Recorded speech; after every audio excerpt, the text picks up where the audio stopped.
Lukman adalah seorang pria berusia 25 tahun yang hidup di sebuah desa terpencil di Jawa Barat. Desa itu terletak di antara sawah-sawah hijau dan perbukitan yang sering diselimuti kabut. Hidup Lukman jauh dari kata cukup, bahkan bisa dibilang sangat sederhana. Ia tinggal di rumah kayu warisan orang tuanya yang sudah lapuk dan mulai miring di salah satu sisinya.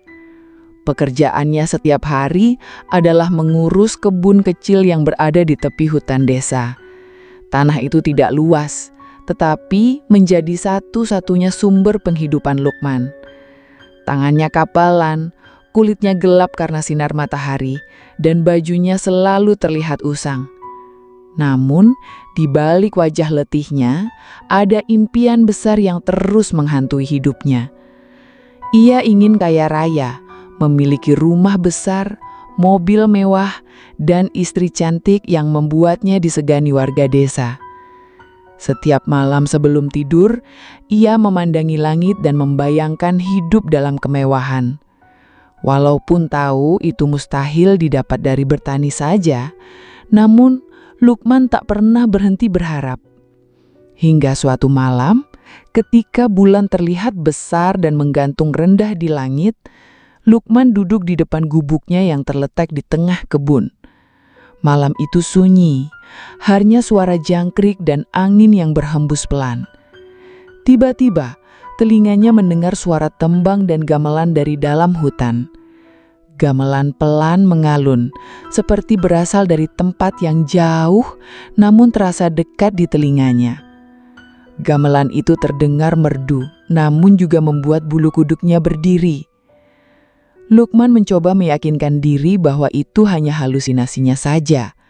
Namun, beberapa saat kemudian, ia melihat cahaya dari balik pepohonan. Seperti obor yang dibawa oleh beberapa orang menuju ke dalam hutan. Bayangan tubuh-tubuh samar berjalan perlahan di antara pepohonan yang gelap. Jantung Lukman berdebar kencang, keringat dingin mulai mengalir di pelipisnya. Namun langkah kakinya seperti terpaku, tak bisa berlari ataupun bersembunyi. Ia hanya bisa memperhatikan, membiarkan suara gamelan itu terus menggema di pikirannya. Semakin lama, suara itu seperti memanggil dan menarik kesadarannya ke dalam hutan. Namun malam itu, Lukman tetap diam di tempat hingga suara itu perlahan menghilang di telan gelapnya malam. Keesokan paginya, rasa penasaran itu belum juga hilang dari benaknya. Ia berjalan cepat menuju rumah seorang dukun tua yang biasa disebut Abah oleh warga desa. Abah tinggal di rumah sederhana di pinggir desa, tidak jauh dari jalan masuk ke hutan. Lukman mengetuk pintu rumah Abah dengan perasaan gelisah. Abah menyambut dengan pandangan curiga saat mendengar cerita Lukman tentang gamelan dan obor semalam. Awalnya Abah enggan berbicara. Dirinya hanya menggeleng pelan dan menyuruh Lukman untuk pulang saja. Namun Lukman terus memohon agar Abah menceritakan apa yang sebenarnya terjadi. Dengan napas berat, Abah akhirnya mulai bercerita tentang sosok yang pernah dikenal di desa mereka. Dulu ada seorang sinden bernama Nyai Ratih.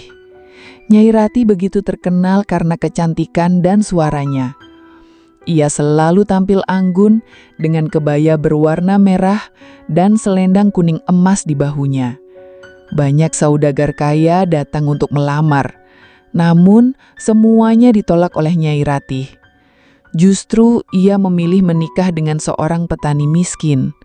Pilihan yang membuat semua orang heran dan kecewa. Namun, setahun setelah menikah, suami pertamanya jatuh sakit dan meninggal dengan cara yang aneh. Setelah itu, Nyai Ratih tak pernah lagi tampil di panggung selama sebulan penuh. Namun, yang membuat warga lebih terkejut, setelah masa berkabung itu, ia kembali muncul lebih cantik dan lebih kaya dari sebelumnya. Rumornya, ia telah mewarisi harta suaminya. Namun, wajahnya yang tetap muda menjadi bahan perbincangan warga desa. Dalam 15 tahun, Nyai Ratih menikah 10 kali. Dan anehnya, semua suaminya meninggal tepat setahun setelah mereka menikah. Kematian mereka tidak wajar. Ada yang tiba-tiba pingsan di ladang, ada yang ditemukan membusuk di dalam kamar, dan ada juga yang hilang tak pernah ditemukan. Lama-lama, warga mulai curiga bahwa Nyai Ratih bukan perempuan biasa. Beberapa warga berbisik bahwa dia melakukan pesugihan untuk tetap awet muda dan kaya raya. Kecurigaan memuncak saat keluarga suami ke-10-nya datang ke desa dengan amarah. Mereka ingin mencari keadilan atas kematian yang dianggap tidak masuk akal. Akhirnya, warga beramai-ramai menuju rumah Nyai Ratih sambil membawa obor dan senjata tajam. Namun saat mereka tiba, rumah itu kosong dan Nyai Ratih menghilang begitu saja. Tak ada satupun barang miliknya yang tersisa, seolah ia lenyap di telan bumi. Warga yang marah akhirnya membakar rumah Nyai Ratih sampai rata dengan tanah. Mereka hanya berhasil menemukan kebaya dan selendang yang biasa digunakan Nyai, lalu menguburnya di dekat sungai. Abah menjelaskan bahwa lokasi rumah Nyai hanya berjarak sekitar 300 meter dari kebun milik Lukman. Ia menduga bahwa suara gamelan yang didengar Lukman berasal dari orang-orang yang ingin mengikuti jejak kawin pesugihan seperti Nyai. Abah memperingatkan Lukman agar tak lagi bermalam di kebunnya. Ia menyuruh Lukman pulang sebelum senja dan tak mendekati hutan itu lagi, karena menurut Abah, tempat itu menyimpan kutukan. Namun, peringatan itu justru membuat hati Lukman semakin penasaran. Ia tidak takut dengan cerita yang disampaikan Abah. Baginya, kisah tentang Nyai Ratih bukan sekedar cerita menyeramkan, tapi jalan menuju impian yang selama ini hanya ada dalam angan-angannya. Pagi itu Lukman pulang ke rumahnya sambil memikirkan sesuatu. Ia ingin membuktikan sendiri apakah kisah Nyai Ratih hanyalah sebuah dongeng atau kenyataan yang bisa digapai. Hingga sore harinya, ia mulai bersiap untuk kembali ke kebunnya malam itu. Ia membawa makanan lebih banyak dan sebuah obor. Lukman telah menentukan niatnya, meskipun itu berarti melawan nasihat Abah dan kemungkinan menghadapi sesuatu yang tak bisa dia pahami. Karena dalam pikirannya, tak ada mimpi yang bisa dicapai tanpa risiko. Dan mungkin suara gamelan dari hutan itu adalah jawaban dari semesta untuknya.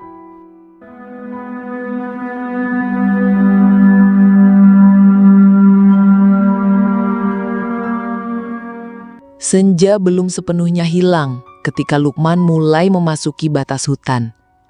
Langkahnya mantap, membawa obor dan bekal makanan dalam kantong kain tua. Angin dari pepohonan terasa lebih dingin dibanding biasanya, seolah malam itu menyimpan sesuatu yang berbeda. Aroma hutan dan dedaunan kering memenuhi hidung, saat kakinya menginjak jalur setapak yang hampir tak terlihat. Suara jangkrik terdengar bersahutan, tetapi tak ada suara gamelan seperti malam sebelumnya. Lukman terus berjalan masuk, menelusuri arah yang ia ingat sebagai tempat asal cahaya obor yang ia lihat malam itu. Setelah hampir 1 jam, ia mulai ragu apakah jalannya benar.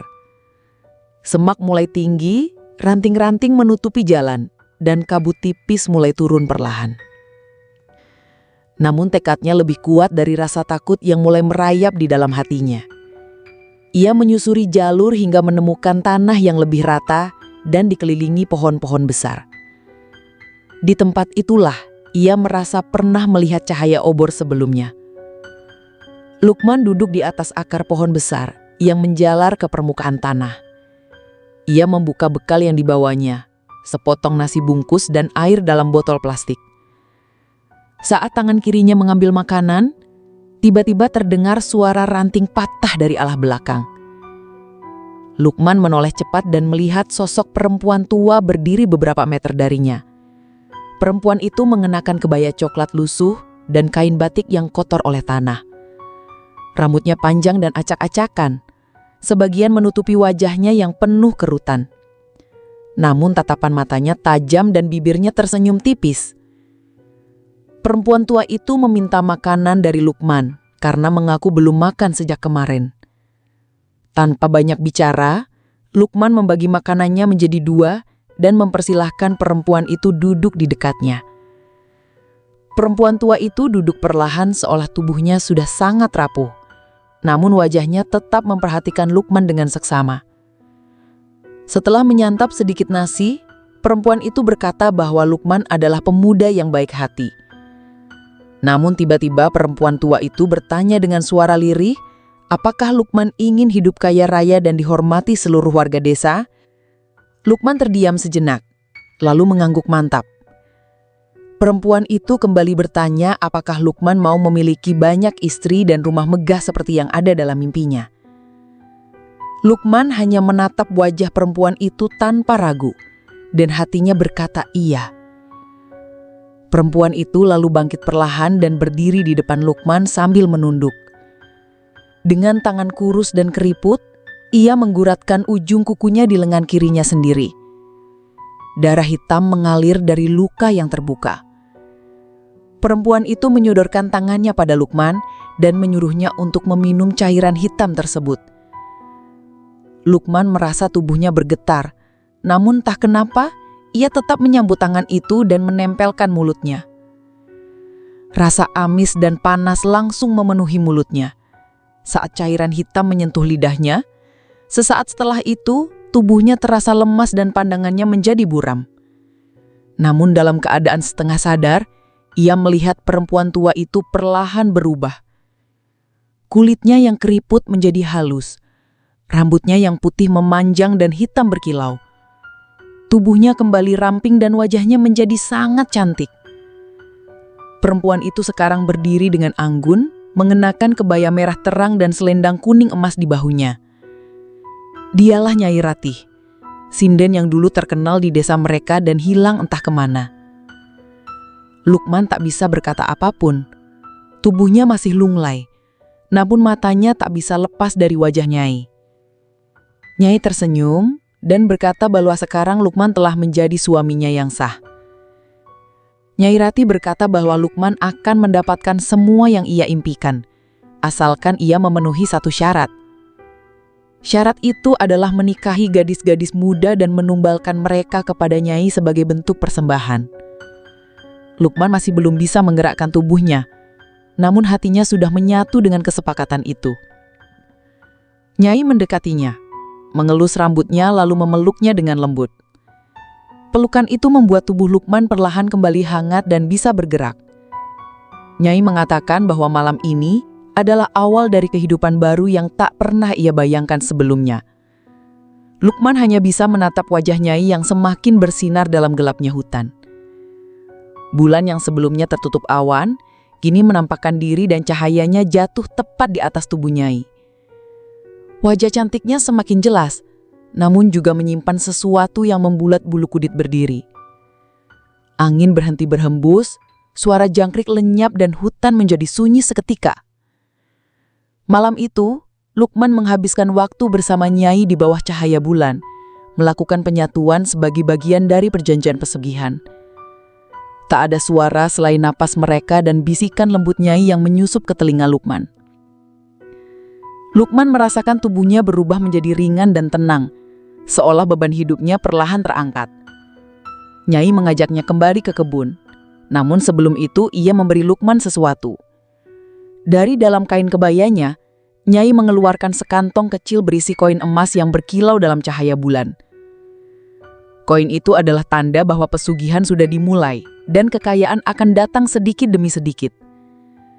Lukman menerima kantong itu dengan tangan gemetar, lalu menatap wajah Nyai yang kini tampak seperti gadis berusia 20 tahun. Malam itu, mereka berjalan perlahan keluar dari hutan, menyusuri jalan yang sama yang Lukman lewati sebelumnya.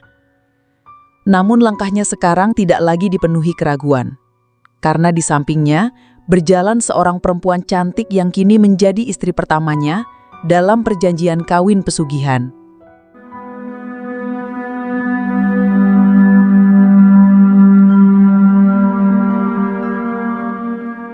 Pagi hari setelah keluar dari hutan, Lukman langsung kembali ke rumah kecilnya yang reyot di ujung desa. Ia duduk di dalam kamar sambil membuka kantong kecil berisi koil emas pemberian Nyai Ratih. Emas itu begitu menyilaukan, membuat Lukman sempat ragu apakah semua yang terjadi semalam hanya mimpi. Namun koin itu nyata dan terasa berat di tangannya. Beberapa hari kemudian, Lukman menjual sebagian koin kepada orang kota yang biasa menukar bara antik.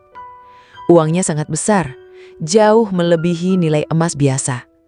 Dengan uang itu, Lukman membawa Ratih pindah dari desa ke pinggiran kota kecil di daerah pegunungan. Ia membeli sebuah rumah besar berlantai 2 dan terlihat mencolok di antara rumah-rumah warga lainnya. Orang-orang mulai bertanya-tanya dari mana datangnya kekayaan Lukman yang mendadak itu. Namun tak ada yang benar-benar tahu karena Lukman pandai menyembunyikan jejaknya. Di rumah barunya, Nyai Ratih ikut tinggal bersama. Namun ia memperkenalkan diri sebagai adik perempuan Lukman dari luar kota. Wajah Ratih yang cantik dan tubuhnya yang anggun membuat banyak warga percaya begitu saja. Ia mengenakan baju mahal dan selalu bersikap tenang, namun tatapannya kadang membuat orang ketakutan. Lukman tak lagi bekerja serabutan seperti dulu. Kini ia memulai usaha toko elektronik dan dibantu oleh para pegawai yang bekerja dengannya. Usahanya maju pesat dan uang terus mengalir masuk ke rekeningnya. Setiap malam, Nyai Ratih duduk di beranda rumah sambil menyanyikan tembang.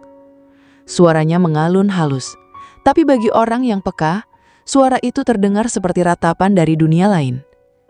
Lukman mulai merasakan kehidupan yang dulu hanya bisa ia impikan. Ia sering mengadakan pesta kecil di rumahnya, mengundang tetangga dan teman bisnisnya. Namun di balik senyum dan keramahan itu, Lukman tahu waktunya sudah dekat untuk memenuhi syarat pesugihan. Nyai Ratih mulai memberinya bisikan setiap malam, menyuruhnya mencari gadis muda untuk dijadikan istri. Lukman menurut dan mulai sering keluar malam untuk mendatangi tempat-tempat ramai. Di sebuah pasar malam, ia bertemu dengan seorang gadis penjual kue yang ramah. Gadis itu bernama Dinda, anak yatim piatu yang tinggal bersama bibinya. Wajahnya manis, kulitnya putih dan cara berbicaranya sopan hingga membuat Lukman semakin tertarik. Beberapa kali Lukman datang ke lapak Dinda dan membeli dagangannya dalam jumlah besar. Dinda merasa senang karena dagangannya laku dan mulai mengenal Lukman lebih dekat. Lukman kemudian datang ke rumah bibinya untuk melamar Dinda. Bibinya terkejut, namun merasa tersanjung, karena Lukman dikenal kaya raya dan juga dermawan. Tak lama, Dinda menerima lamaran itu dan mereka pun menikah secara sederhana. Setelah menikah, Lukman membawa Dinda tinggal di rumah besarnya. Dinda sempat terkejut melihat rumah itu begitu mewah namun juga sepi. Nyai Ratih menyambut Dinda dengan senyum yang dingin, memperkenalkan diri sebagai adik perempuan Lukman dari luar kota. Wajah Dinda tersenyum, namun sejak hari pertama, hatinya merasa tidak tenang setiap kali berada di dekat Ratih. Nyai Ratih selalu mengenakan pakaian yang sama, sebuah kebaya merah marun dengan selendang kuning di bahu. Ia jarang berbicara, namun selalu muncul tiba-tiba di belakang Dinda atau di sudut ruangan tanpa suara. Dinda sering melihat Nyai Ratih duduk sendirian di taman belakang sambil menaburkan bunga di atas tanah yang tidak pernah ditanami apapun. Lukman mulai menjaga jarak dari Dinda dan lebih sering menghabiskan waktu di ruang kerja bersama Ratih. Setiap malam, Dinda merasa sulit untuk tidur. Suara gamelan kerap terdengar dari arah dapur, padahal tidak ada alat musik di rumah itu. Ketika ditanya, Lukman hanya bilang Dinda mungkin lelah dan berhalusinasi. Namun Nyai Ratih tak pernah menjawab apapun saat ditanyai tentang suara-suara aneh itu. Dinda juga mulai bermimpi aneh. Dalam tidurnya, ia sering berada di panggung besar, mengenakan kebaya dan menyanyi dengan suara yang merdu. Di depan panggung, ratusan orang duduk diam, semua wajahnya kosong dan tak berkedip. Di balik tirai panggung, ada sosok pria muda yang terus memanggil namanya, namun suaranya begitu mengerikan. Dinda terbangun berkali-kali dengan tubuh berkeringat dan jantung berdebar. Ia merasa ada sesuatu yang salah di rumah itu, tapi tak ada yang bisa menjelaskan kepadanya. Hari-hari berlalu dan Dinda mulai kehilangan semangat untuk hidup. Wajahnya pucat, tubuhnya melemar dan ia lebih sering tidur sepanjang hari. Lukman tak menunjukkan rasa iba. ia justru semakin sibuk mengurus usaha dan mulai merencanakan pembukaan toko baru di kota lain. Nyai Ratih malah sebaliknya. Ia terlihat semakin segar dan cantik. Kulitnya yang semula hanya sekilas tampak muda, kini benar-benar seperti perempuan usia 20-an. Para tetangga yang dulu memuji kecantikannya, kini mulai merasa takut saat melihat sorot matanya yang tajam dan dingin. Di ruang tamu rumah itu, ada cermin besar berbingkai kayu jati tua yang selalu ditutup kain putih. Suatu malam, Dinda membuka kain penutup itu dan melihat bayangannya tidak bergerak mengikuti tubuhnya. Bayangan itu tersenyum ketika Dinda ketakutan dan mundur perlahan. Sejak saat itu, Dinda tak pernah lagi melewati ruang tamu saat malam. Lukman semakin yakin bahwa waktunya sudah dekat untuk menuai kekayaan yang lebih besar lagi. Nyai Ratih mengatakan bahwa persembahan pertama akan menentukan besarnya rezeki yang datang berikutnya. Lukman hanya mengangguk tanpa berkata apapun. Dalam hatinya, ia sudah siap melewati batas yang bahkan manusia biasa tak akan berani menyentuhnya.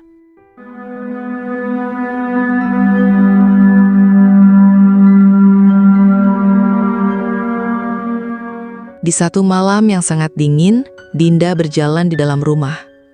Kakinya membawanya ke taman belakang tempat Ratih biasa menaburkan bunga. Di sana, ia melihat tanah yang dulu kosong, kini dipenuhi bunga melati putih yang telah mekar. Di tengah bunga itu, ada sebuah batu nisan tanpa nama. Dinda tertegun. Ia merasa tubuhnya menolak berada di tempat itu. Namun kakinya tak bisa beranjak. Dari balik bayangan, Ratih muncul dengan selendang kuning berkibar pelan. Ia tidak berkata apapun, hanya menatap Dinda lama dan mengangkat tangannya pelan ke arah nisan itu. Dinda langsung jatuh pingsan. Keesokan harinya, ia ditemukan oleh pembantu rumah dalam keadaan tak sadarkan diri di ruang tamu. Setelah kejadian itu, Dinda tak pernah lagi berbicara. Ia lebih sering diam, duduk memeluk lutut di sudut kamar, dan menatap kosong ke arah dinding. Lukman mulai menghindari pandangan Dinda. Di dalam hatinya, ada rasa bersalah, namun bayangan kekayaan dan kemewahan membuatnya menjadi gelap mata. Nyai Ratih tidak lagi bersikap seperti saudara. Ia sering masuk ke kamar Lukman tanpa mengetuk, berdiri di belakangnya saat ia duduk termenung, dan membisikkan sesuatu yang tidak terdengar oleh siapapun. Wajah Lukman semakin tua, meski usianya baru 26 tahun. Namun dompetnya semakin tebal, dan tokonya kini membuka cabang di 2 kota lainnya. Tepat 1 tahun setelah pernikahan, Dinda meninggal dunia dalam tidurnya. Wajahnya tenang, namun matanya terbuka seperti melihat sesuatu yang mengerikan sebelum nafas terakhir. Pemakamannya dilakukan dengan cepat. Lukman mengatakan kepada tetangga bahwa Dinda sakit keras dan tak sempat dibawa ke rumah sakit. Tak banyak yang curiga, meski beberapa warga melihat darah kering di bawah kukunya saat jenazahnya dimandikan. Setelah pemakaman, suasana rumah menjadi lebih sunyi dari biasanya. Namun Lukman tidak terlihat berduka. Ia justru sering keluar kota, membawa uang dalam jumlah besar untuk mengembangkan usahanya. Di sisi lain, Ratih tampak sangat bahagia. Ia mulai mengenakan pakaian berwarna cerah dan berdandan seperti gadis remaja. Wajahnya kini benar-benar seperti anak muda, dan tak ada yang bisa menyangka bahwa dulunya ia diperkenalkan sebagai adik Lukman. Lukman tahu bahwa semua ini adalah bagian dari perjanjian pesugihan. Tumbal pertama sudah diterima. Ia tahu bahwa pengorbanan Dinda bukanlah yang terakhir, namun ia sudah terlanjur berjalan terlalu jauh. Dalam satu malam, Lukman duduk sendirian di ruang tamu, menatap cermin besar yang dulu selalu ditutup kain putih. Kini cermin itu terbuka, dan pantulannya memperlihatkan Ratih berdiri di belakangnya, meski di dunia nyata ia sedang berada di lantai atas. Lukman tidak terkejut. Ia sudah mulai terbiasa dengan hal-hal yang tak bisa dijelaskan. Ketika Ratih turun ke ruang tamu, ia tidak berkata apapun dan hanya duduk di sebelah Lukman sambil menggenggam tangannya. Dari dalam cermin, sosok Dinda muncul dalam kebaya putih, berdiri diam dengan mata yang mengerikan. Wajahnya cantik, namun kulitnya pucat seperti kain kafan. Di belakang Dinda, puluhan wajah lain mulai bermunculan. Semua perempuan, Semua mengenakan kebaya, semua menatap Lukman tanpa berkedip. Lukman berdiri pelan, menutup kain cermin dengan tangan gemetar. Ia tahu bahwa hidupnya kini tak lagi sama. Ratih tersenyum dan untuk pertama kalinya, Lukman merasakan dingin yang menusuk langsung ke dalam dadanya. Di luar rumah, suara gamelan terdengar samar, diselingi suara sinden yang mendayu-dayu. Itu adalah panggilan dari tempat yang sama, ketika Lukman pertama kali masuk ke dalam hutan malam itu. Ia tahu, panggilan berikutnya akan datang lebih cepat. Ratih memandang keluar jendela ke arah langit malam yang gelap tanpa bintang. Wajahnya tidak pernah berubah. Ia sudah mendapatkan tumbal pertamanya. Dan Lukman kini benar-benar telah menjadi bagian dari pesugihan kawin yang telah ia pilih sendiri.